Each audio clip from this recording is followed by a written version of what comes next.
ఆయన అంటే first day నుంచే ఆయన జీవితంలో టాస్కులు, ఇలాంటి అడ్వెంచర్స్, ఇలాంటి ధారణకు సంబంధించిన పరీక్షలు ప్రారంభమయ్యాయన్నమాట. 1983 నవంబర్ 14 నుంచి 2011 రిటైర్మెంట్ అయ్యేవారు. జనవరి 7న 2011 జనవరి 7న రిటైర్మెంట్ అయ్యారు వారు, శాంతి స్వరూప్ గారు. అప్పటి వరకు కూడా ఎలాంటి పొరపాట్లు లేకుండా, ఎప్పుడో ఒక్క పొరపాటు ఉంది, అది కూడా ఈ వీడియోలో చెప్తాను చివరిలో. ఒక్కసారి చిన్న పొరపాటు, అది కూడా ఈయన వల్ల కాదు, వేరే వల్ల. అదేంటి అనేది, ఆ న్యూస్ ఏంటి అనేది చాలా ప్రముఖమైన న్యూస్ అది. ఆ న్యూస్ ఏంటి అనేది చివరిలో చెప్తాను. అయితే ఆ విధంగా అద్భుతంగా ధారణ చేసి స్టార్డము, తెలుగు టీవీ న్యూస్ రీడర్స్కే ఒక స్టార్డమ్ తీసుకొచ్చిన ఘనత శాంతి స్వరూప్ గారి సొంతం. అలాగా 1986లో ముఖ్యమంత్రి హోదాలో రామారావు గారిని దూరదర్శన్ ప్రసారాలు రాష్ట్రవ్యాప్తంగా ప్రారంభించడానికి, శాటిలైట్ ద్వారా ప్రారంభించడానికి, ఆ సభకి పిలవడానికి డైరెక్టర్ గారు ఈయన అబిడ్స్లోని నివాసానికి వెళ్ళారు. రావడంతో ఆయన హాల్లో ఒక్కరే ఉన్నారట, సోఫాలో కూర్చున్నారు. వీళ్ళిద్దరు వెళ్ళారు. కూర్చోండి అన్నట్టు. ఆయన ముందు ఎవరు కూర్చునే సాహసం ఎవరు చేయరు. అలాంటిది వీళ్ళు తటపటేస్తుంటే అన్నట్టు. ఇక ఆయన ఆదేశానికి ఏమన్నా అడ్డుంటుందా? ఆయన ఆదేశిస్తే ఇక కూర్చోవాల్సిందే, ఆయన చెప్పింది చేయాల్సిందే కదా. కూర్చున్నారు. ఈ సోఫాలో కింద అంటే ఆయన పక్కనే కాలింగ్ బెల్ ఉంటుందట. నొక్కడంతో వర్కర్ ఎవరు వచ్చారు, హౌస్ కీపర్ వస్తే 2 టీ అన్నట్ట. వీళ్ళు ఆశ్చర్యపోయారట. రామారావు గారు సాధారణంగా ఎవరికి ఏది ఆఫర్ చేయరట. చాలామందికి తెలుసు కదా, ఆయన చేత్తో డబ్బులు ఇవ్వడం కానీ, ఆయన చేత్తో ఏదైనా ఇవ్వడం కానీ జరగదట. ఆయన ఏదో మరి జ్యోతిష్యు వాస్తులు ఎవరో చెప్పి ఉంటారు బహుశా, ఆ విధంగా ఆయన బాగా, అంటే అలాంటివి బాగా నమ్ముతారు కాబట్టి, విశ్వసిస్తారు కాబట్టి అలా ఆయన చేత్తో ఏమీ ఇవ్వరట. అలాంటిది వీళ్ళకి టీ ఆఫర్ చేసేసరికి ఆశ్చర్యపోయారట. ఏం వచ్చారు అంటే, ఈ విధంగా శాటిలైట్ ద్వారా రాష్ట్ర వ్యాప్తంగా దూరదర్శన్ ప్రసారాలు ప్రారంభించడానికి ఆ సభ పెట్టుకున్నాం సార్, మీరు రావాలంటే వస్తా అని చెప్పేసి చెప్పారట. సరే టీ తాగి వస్తే ఆయనకు అవసరం లేదు, ముఖ్యమంత్రి గారి హోదాలో ఆయన బయటకు వచ్చారట. బయటకు వచ్చి వీళ్ళు సాగనంపారట. చూడండి ఎంత అద్భుతమైన వ్యక్తిత్వం, చూడండి ఎంత సాదాసీదాగా, అంటే జనంతో మమేకమైన క్యారెక్టర్ కదా రామారావు గారిది. ఆ విధంగా బయట వరకు వచ్చి నివాసంలో, అబిడ్స్ నివాసంలో బయట వరకు వచ్చి వీళ్ళని సాగనంపారట. బయటకు వచ్చి చూస్తే ఒక బల్బు వెలుగుతోందట. అప్పటికే డే టైం కదా, అది బయట లైట్ వెలుగుతుందట. ఆయనకి అనవసరంగా లైట్లు వెలుగుతున్నా, అనవసరంగా ఫ్యాన్లు తిరుగుతున్నా, అనవసరంగా ఏసీ తిరుగుతున్నా ఆయనకి చాలా కోపం వస్తుందట. అంటే అప్పటి వరకు అవసరం కొద్దీ వాడుకోవడం, తర్వాత దాని పని కాగానే బంద్ చేయడం అనేది ఆయనకి తత్వం అనమాట. ఇది యండమూరి వీరేంద్రనాథ్ గారు కూడా పాటిస్తారు. సో ఆయన కొద్దో గొప్ప నేను కూడా పాటిస్తాను, అది వేరే విషయం. సరే, ఆయన బయటకు వచ్చి చూస్తే బల్బు వెలుగుతుందట. బల్బు వెలుగుతుంటే ఎవరు ఆఫ్ చేయలేదు, రమ్మనండి అని చెప్తే అతను ఎవరో వచ్చారు, అక్కడ నైట్ డ్యూటీ చేసిన వ్యక్తి. చేయగానే ఆయనకి తిట్లు పడిపోయాట. రామారావు గారి చేత ఆయనకి తిట్లు పడిపోయాట. అది కూడా శాంతి స్వరూప్ గారు స్వయంగా విన్నారట. ఇలా లైట్ బంద్ చేయకుండా ఉంటే ఎంత కష్టమో ఎంత నష్టమో అని చెప్పేసి లెక్చర్ ఇచ్చి ఆయన్ని పంపించేశారట. ఇది మళ్ళీ లింక్ చేస్తే వేణుమాధవ్, మన అన్నా నమస్తే బాగున్నారా అన్న మన వేణుమాధవ్ అన్నకు కూడా వర్తిస్తుంది. ఎన్టీ రామారావు గారి బంగ్లాలో పనిచేయడం జరిగింది. అప్పుడు కూడా ఆయన వేణుమాధవ్ అన్న లైట్ బంద్ చేయకుండా ఉంటే వెనక్కి తిరగమని చెప్పేసి పడిమని తన్నారని చెప్పేసి స్వయంగా వేణుమాధవ్ అన్నే ఒక ఇంటర్వ్యూలో చెప్పడం జరిగింది. అంటే అంత కోపం అన్నమాట ఏదైనా. సరే, ఆ విధంగా ఎన్టీ రామారావు గారితో శాంతి స్వరూప్ గారికి ప్రత్యేకమైన అనుభవం ఉంది. అలాగే ఈయన ఒక్కసారి అంటే ఒక మిస్టేకన్ న్యూస్ అయింది. ఏ విధంగానంటే, సరే ఈయన న్యూస్ చదువుతున్నారు, ఆ రోజు డైరెక్టర్లు వీళ్ళెవరు లేరు, ఫ్లోర్ మేనేజర్గా ఒక ఉర్దూ అతను ఉన్నాడని చెప్పారు. స్వయంగా ఆయన శాంతి స్వరూప్ గారే చెప్పిన సంఘటన ఇది, ఒక అనుభవం. అదేంటంటే, ఈయన వార్తలు చదువుతుంటే అప్పట్లో చివరిలో ఒక న్యూస్, అంటే ఒక పేపర్ వచ్చేదనమాట. ఇప్పుడే అందిన వార్త అని చదవాలి. ఇప్పుడులా బ్రేకింగ్ న్యూస్లు, టెలిప్రాంప్టంలు ఇవేం లేవు. అలాంటి దశలో అలాగా స్క్రిప్ట్ వచ్చింది టేబుల్ మీదకి రావడంతో ఇప్పుడే అందిన వార్త అని చెప్పేసి హైదరాబాద్ జూలో ఒక జంతువు చనిపోయింది అని రాసింది. యాక్చువల్గా అసలు చదవాల్సిన వార్త వెనక వైపు రాశారట. అంటే ఖాళీ లేక, ఒక స్క్రిప్ట్ అంటే వైట్ పేపర్ అప్పటికప్పుడు లేక దాన్ని ఇన్ రైటింగ్లో వెనకాల రాశారట. అది శాంతి స్వరూప్ గారికి తెలియదు. ఈ హైదరాబాద్లో జూలో ఒక జంతువు చనిపోయిన వార్త ఆల్రెడీ చదివేశారు ఆయన ఫారెస్ట్ కన్జర్వేటర్ ఎవరో ఫారెస్ట్ అధికారులు దూరదర్శన్కి ఫోన్ చేసి శాంతి స్వరూప్ గారు రెండోసారి జూలోని జంతువుని చంపేశారు, ఇప్పటికే అప్పుడు జంతువు ఒకసారి న్యూస్ వచ్చినందుకే మేము లబోదిబో అంటున్నాం, ఇదేంటి రెండోసారి చంపేశారు జంతువుని అని చెప్తే అప్పుడు న్యూస్ ఇలా చూస్తే వెనక వైపు ఒక వార్త రాసి ఉంది. అదేంటంటే ఎన్టీ రామారావు గారి సతీమణి శ్రీమతి బసవతారకం గారు మరణించిన వార్త. ఆ వార్తని చదవబోయి, అంటే ఆయనకి తెలియదు కదా, వెనక రాసిన విషయం తెలియదు, ఫ్లోర్ మేనేజరు ఆయనకి చెప్పాలన్నమాట ఇటు ఉంది అటు ఉందని. ఆయనకి తెలుగు రాకపోవడం వల్ల ఆయనకి తెలియక ఏది ఇప్పుడు చదవాల్సిన వార్త తెలియక అలా మౌనంగా ఉండిపోయాడు. ఆ కన్ఫ్యూజన్ తోటి ఈయన ఆల్రెడీ చదివిన వార్తని ఇంకోసారి చదివేశారు. ఆల్రెడీ ఆ న్యూస్ ఎప్పటిదో చదివేశారు, నిన్నటిదో ఎప్పటిదో చదివేశారు. ఈ జూలో జంతువు చచ్చిపోయిన విషయం ఇంకోసారి చదవడంతో గగ్గోలు చెప్పింది. అప్పటికప్పుడు సరిదిద్దుకొని ఉర్దూ వార్తలకి బసవతారకం గారు పరంపదించిన విషయాన్ని న్యూస్గా చదవడం జరిగింది వేరే న్యూస్ రీడరు. తర్వాత సాయంత్రం వార్తల్లో తప్పుదిద్దుకొని ప్రధానంగా మొట్టమొదటి వార్తగానే బసవతారకం గారు పరంపదించిన విషయాన్ని స్వయంగా శాంతి స్వరూప్ గారు చదవడం జరిగింది. అంటే ఈయన చెయ్యని పొరపాటుకి పాపం ఈయన మిస్టేకన్గా అవడం జరిగింది. ఆ న్యూస్ రీడింగ్ అంటే ఆ పేపరు వెనక తిప్పి చదవాలి అని ఫ్లోర్ మీద చెప్పకపోవడంతో ఆ కన్ఫ్యూజన్ తోటి ఈయన ఆల్రెడీ చదివిన వార్తనే చదవడం జరిగింది. ఈ విధంగా ఒకటి రెండు పొరపాట్లు, ఇలాంటి పొరపాట్లు తప్ప ఆయన స్వయంగా ఏమీ పొరపాట్లు చేయలేదు, చదవలేదు. అలాగే శాంతి స్వరూప్ గారిది లవ్ మ్యారేజ్ అని మీ అందరికీ తెలుసు, కొంతమందికి తెలియకపోయి ఉండొచ్చు. శాంతి స్వరూప్ గారి లవ్ మ్యారేజీ ఏ విధంగా జరిగిందనేది ఇప్పుడు నేను ప్రస్తావిస్తాను.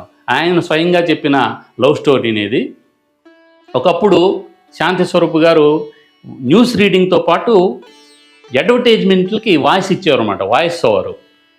ఆ వాయిస్ ఓవర్ ఇవ్వడానికి ఈయనతో పాటుగా రోజారాణి గారు చిక్కడపల్లి నుంచి వచ్చేవారట అన్నమాట.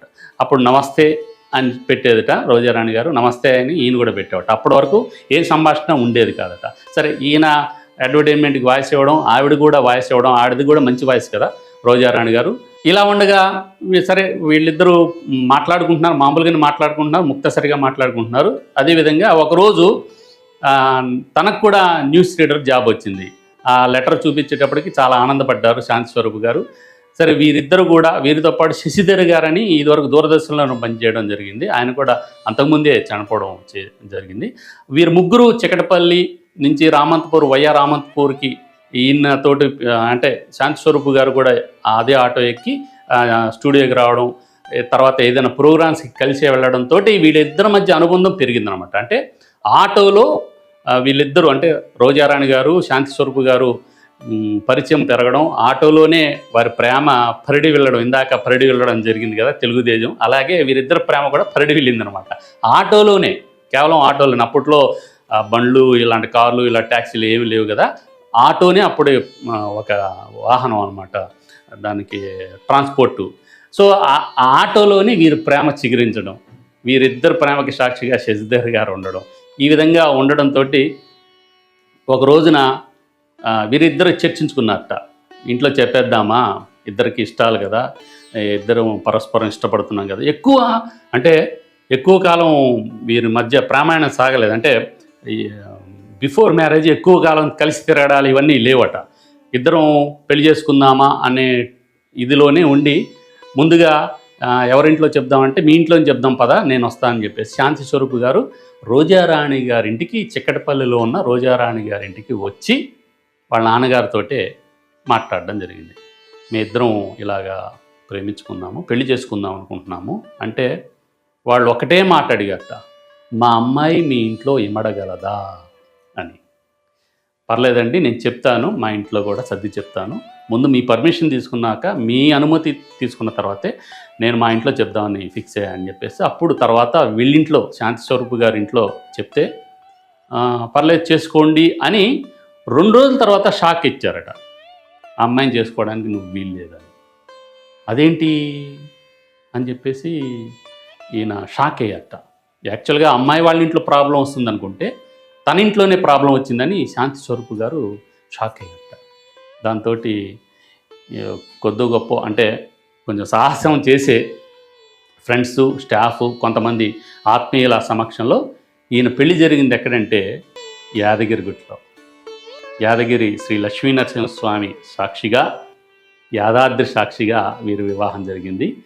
మరి వీళ్ళింట్లో ఇంకా అనుమతి లేకపోయినా కానీ సాహసం చేసి శాంతి స్వరూప్ గారు రోజారాణి గారిని పెళ్లి చేసుకోవడం జరిగింది. తర్వాత అశోక హోటల్, హైదరాబాద్ అశోక హోటల్ ఇప్పటికీ ఉంది, లక్డీ కపూర్. అశోక హోటల్లో పెద్ద ఎత్తున గ్రాండ్ రిసెప్షన్ ఇచ్చారట. శాంతి స్వరూప్ గారికి చంద్ర గారు ఉన్నారు కదా, ఆర్టిస్ట్ చంద్ర, బాపు గారి సెకండ్లోనే ఆయన కూడా చంద్ర గారు, మన వరంగల్ చెందిన చంద్ర గారు.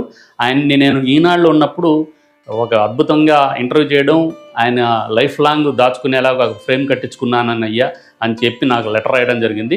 నా రైటింగ్ మీద చంద్ర గారి ప్రభావం 100కి 200% ఉంటుంది. ఆయన్ని అనుకరించామన్నమాట. చంద్ర గారిని అనుకరించి బొమ్మలు వేయడం, ఆయన రైటింగే ఇప్పటికీ నేను కంటిన్యూ చేస్తున్నాను. ఆయనలాగా రాయడమే నాకు బాగా ఇష్టం, ఇన్స్పిరేషన్ అనమాట. సో ఆ విధంగా చంద్ర గారు ఈయనకి ఒరే ఫ్రెండ్ అనమాట శాంతి స్వరూప్ గారికి.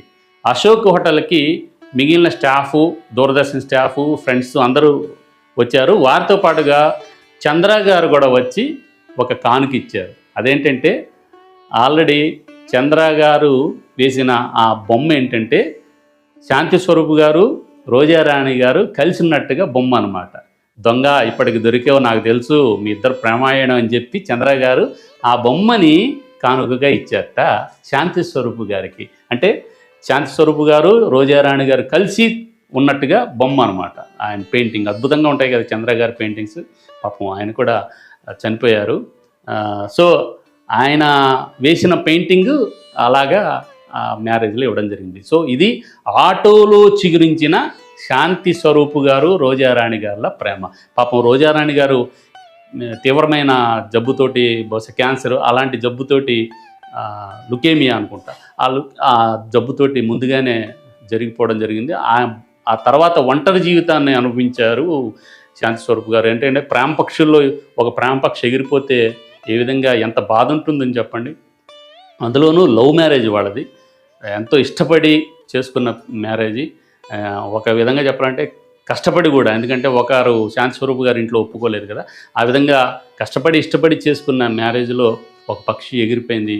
జీవిత భాగస్వామిని కోల్పోయిన తర్వాత ఒక రకంగా ఆయన ఒంటరిగా అయిపోయారు. 2 పిల్లలు ఉన్నారు, వాళ్ళిద్దరికి కూడా పెళ్ళిళ్ళు అయ్యాయి. 2 కుమారులు వీరికి, వాళ్ళిద్దరికీ పెళ్ళిళ్ళు అయ్యడం జరిగింది. ఎంతైనా కానీ లోటే కదండి జీవిత భాగస్వామి లేకపోతే. అలాంటి లోటు అనిపిస్తూ ఈ 2024లో ఈ రోజున మరణించడం నిజంగా ఏప్రిల్ 5వ తారీఖున విషాదకరమైన రోజు. ఈ సందర్భంగా ఆయన ఆత్మకి శాంతి కలగాలని, ఇలాంటి ఎన్నో అనుభూతులు తర్వాతి తరం న్యూస్ రీడర్లకు కానీ, మీడియా వారికి కానీ ఒక ఇన్స్పిరేషన్గా ఉండాలని మా మిమిక్రీ ఆర్టిస్టుల తరఫున, మా కళాకారుల తరఫున ఆయన ఆత్మకి శాంతి కలగాలని ప్రార్థిస్తూ, వారి కుటుంబానికి, అంటే వారిద్దరు పిల్లలకి, వారి కుటుంబాలకి మేము సానుభూతి తెలియజేస్తూ, ఆయన ఎక్కడికి వెళ్ళలేదు, తెలుగు భాష ఉన్నంత వరకు, తెలుగు న్యూస్ రీడింగ్ ఉన్నంత వరకు, ఇలాంటి ప్రసార సాధనాలు ఉన్నంత వరకు సోషల్ మీడియా సాక్షిగా ఆయన ఎప్పుడు మనతో పలకరిస్తూనే ఉంటారు. వారి ఇంటర్వ్యూలు మనకి ఎన్నో అనుభవాలు, ఎన్నో అనుభూతులు పంచుతూనే ఉంటాయి. ఈ సందర్భంగా శాంతి స్వరూప్ గారు, మీ ఆత్మకి శాంతి కలగాలి. మిమ్మల్ని మా తెలుగు ప్రేక్షకులు ఎవరూ కూడా మర్చిపోలేరు. మీరు ఏదైనా కానీ భౌతికంగా లేకపోవడం లోటు, మీరు ఉంటే ఇప్పటి తరానికి ఇంకా ఇన్స్పిరేషన్ స్ఫూర్తిగా ఉంటుంది. అయినప్పటికీ కూడా మీరు చేసిన సేవ కానీ, మీరు చేసిన ప్రక్రియలు కానీ అన్నీ కూడా మా అందరికీ కూడా స్ఫూర్తిదాయకం మనం చేస్తూ, మీ ఆత్మకి శాంతి కలగాలని మీ కుటుంబానికి సానుభూతి తెలియజేస్తూ నమస్కారం. కొత్తపల్లి శేషు.